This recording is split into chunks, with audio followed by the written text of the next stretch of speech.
left, right, left, right, left, platoon, halt, left, face,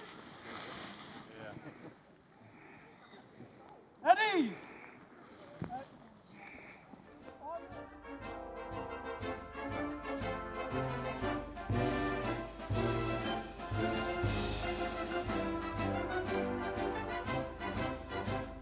Thanks for that kind introduction, and thanks for having me here today. And it's too bad this is set up. I know you all are looking into the sun, which is tough to do, but I was asked to come here today and give about about a 10 to 15 minute inspirational speech. So I'll do what I can to be inspirational on that point, and hopefully I know at the end of a long weekend, hopefully you guys can stay with me. So first of all, a show of hands, everybody who has served in the armed services, all our veterans out there right now. Please look around, guys. Yep. Thank you very much. Fantastic. So we are really blessed today to have with us all the veterans, the ones from World War II that were mentioned, our Vietnam veterans, our veterans that have served our nation, maybe not in times of war. And, you know, war really is among the worst of all human endeavors. In and of itself, it reflects a failure of humanity. It demonstrates in the most gruesome way that there are those in this world who prefer the grotesque nature of armed conflict rather than trying to solve a bad situation by other means. Unfortunately, when people are involved, this is always going to be the case. Now, that doesn't mean that there's nothing worth fighting for, and I don't want anybody to take that away. War gained its independence. War allowed the end of slavery. War defeated Nazism in Europe. It's put down brutal, ruthless, inhumane dictators over time all over this world. In fact, while war's terrible, I'd say it's not the worst thing. The worst thing is the attitude that there's nothing worth fighting for. Because clearly, that's just not true. There's a lot to fight for. And over the course of this nation's history, when there was fighting that had to occur, America asked its sons and daughters to answer the call in far-off lands, sometimes for ill-defined reasons, and often for undetermined periods of time. When America entered World War II in December of 1941, there were still plenty of veterans from World War I who understood what we were getting ourselves into. But let's be honest, we didn't choose World War II, it chose us. And so America called on its young people to go fight. Now think about that for a minute. These older gentlemen from World War II who are walking around earlier today, and our Vietnam veterans, I mean, they were young men back then, 17, 18, 19, not much older than a lot of you all, not much older at all. And so they were a perfect representative sampling of those who answered the call. I know you look at them and they just kind of look like old men. But back then, they were looking forward to the Christmas break or to the rest of their senior year in high school and whatever was going to come after that. Some of them were probably Boy Scouts, just like you were. They lived on farms and cities all over the country. They came from the mountains and the deserts. Everywhere, they joined up in droves to go fight. Whole towns volunteered together. In some cases, whole groups of boys died together. On June 6, 1944, D-Day, 30 soldiers from tiny Bedford, Virginia, population not much bigger than Rappahannock, 30 soldiers approached the Omaha beach, and by the end of the day, 22 out of those 30 were dead. Bedford, Virginia, right out in the mountains here, holds a distinction of having had the highest number of casualties per capita of any town, city, or locality in the nation. In the Pacific, of course, the fighting was against the Japanese. As is the case everywhere, there's armed conflict between men. The fighting was fierce. It was Patrick Henry who said, "The battle, sir, is not to the strong alone, it's to the vigilant, the active, the brave." And brave, these young Americans were. Just like in Europe, the soldiers in the Pacific came from all over America. They boarded ships and they sailed off to tiny atolls and islands dotting the Pacific with names they'd never heard of before. They went ashore in small boats. They didn't really know what was laying ahead of them. They really didn't know if they'd make it to the end of the day. Our nation right now is nearing the end of two great armed conflicts that occurred primarily last decade. The struggle is not over there. It never will be, really. When one side stands for democracy and for freedom to choose and for the freedom to pray, freedom of the press, and the other stands for perversion of religion, it stands for religious intolerance, autocracy. There's always going to be a conflict between those two sides. Let there be no doubt, America remains as that one indispensable nation in this world. We stand for hope and we stand for freedom. And say what you will about our problems here in America, but nowhere, no nation around the world, are there more people trying to get in, to get a piece of that American dream, to become an American. We do have problems here. So what? Every nation's got problems, right? Every country deals with their problems differently. But the fact that we in America have the freedom to openly address these problems, to criticize our leaders, to vote, to assemble, to protest, this makes us different than every nation that's ever existed. We're the one country that has the power and the wherewithal to try to make the world a better place. And we're like this because of people like you, each of you. The young people of this country have been different in every generation. I think probably every parent everywhere has uttered the phrase, "We weren't like that when we were kids." I mean, my boys will tell you that I've said that a million times. The veterans here probably heard those things from their parents in the 1930s and 40s and maybe told their kids the same things in the 1950s and 60s. Of course you're different, but that's how we continue to move forward in America. It's how you're the same, though, that makes us really unique. You know, America is the only country in existence that began its existence as a democracy. It's been hard.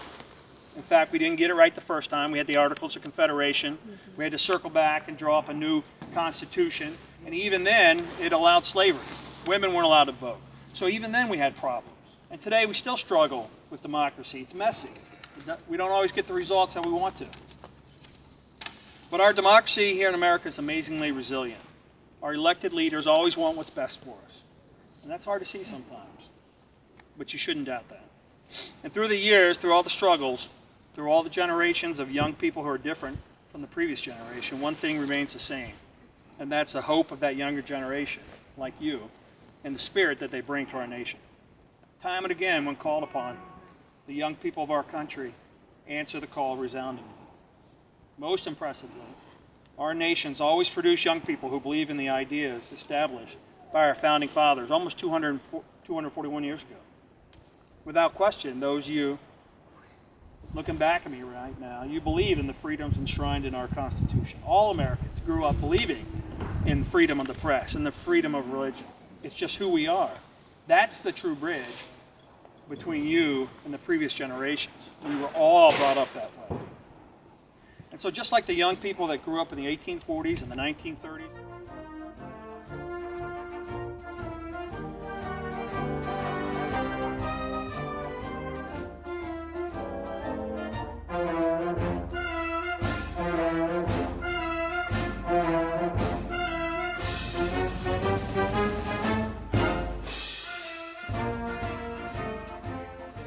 remember it. We've gotten away from it in our district, but you have a troop flag, and on it you may see some banners and some streamers. And to commemorate the military theme, I came up with an idea that I actually borrowed from somebody else from another event, where we took an old tent and we tore it into streamers. And on it, it says AR-17, we survived World War II. Right? So I'm going to give each troop one of those for you to take back. Will the senior patrol leader from 303 please come forward? Thank you very much. Troop 360.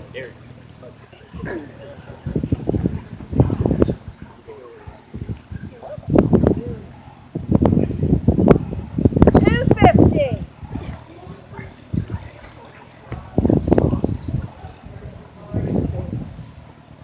300.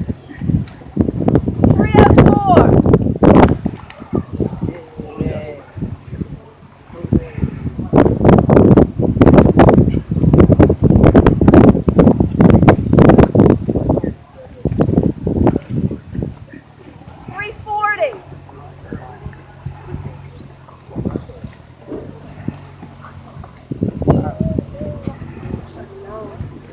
$341.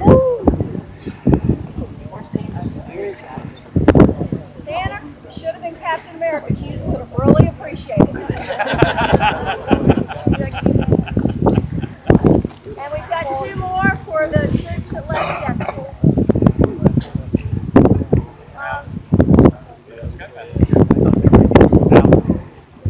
Oh, okay.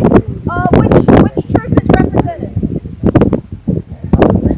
Oh, 316. I didn't see you come in. Sorry about that, Robert.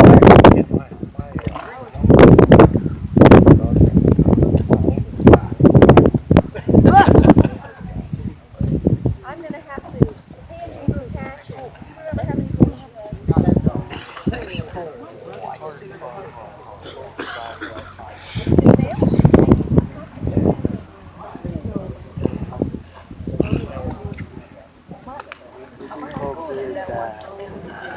All the activities? Yes. There were a couple events that warranted some awards. Ready? Only first place is going to get an award. So the platoon skis. Third place, Beavers. Yay. Second place, Cosmic Spaceship. Only first place that comes up. Alrighty, and first place is Sand Spiders. Yay.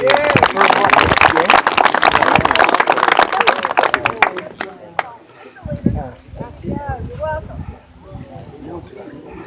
Oh, now people want to win first place. Is that what I'm hearing? All right, the tank maneuvering. Was that hard? No. I didn't try it. Well, if it was hard, you apparently didn't watch the guys in front of you, right? Our coveted traveling award for the amazing race. Right?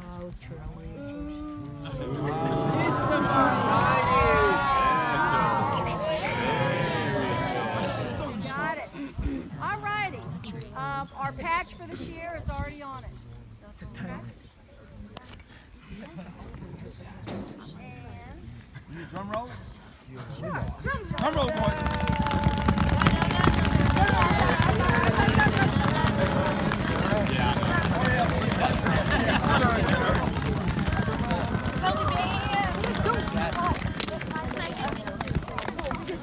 We had a tie for third place.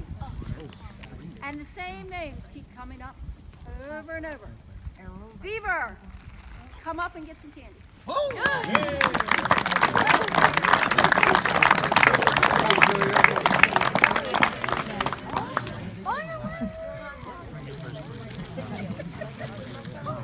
Big Red 1, tied for third.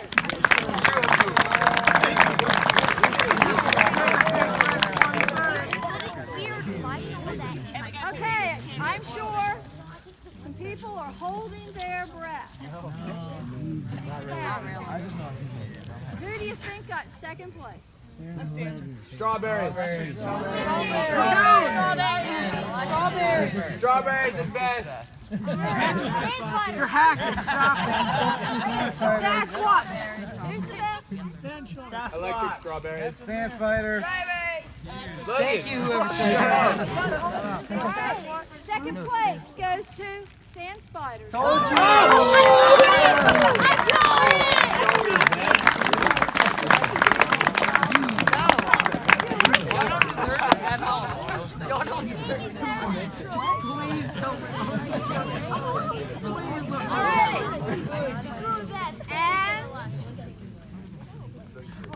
And coveted award goes to Electric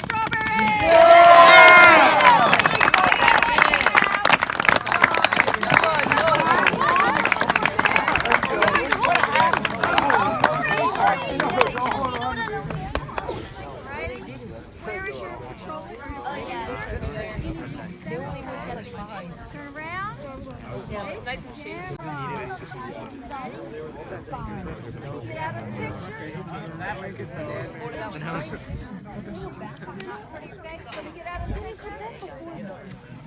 got a road in here.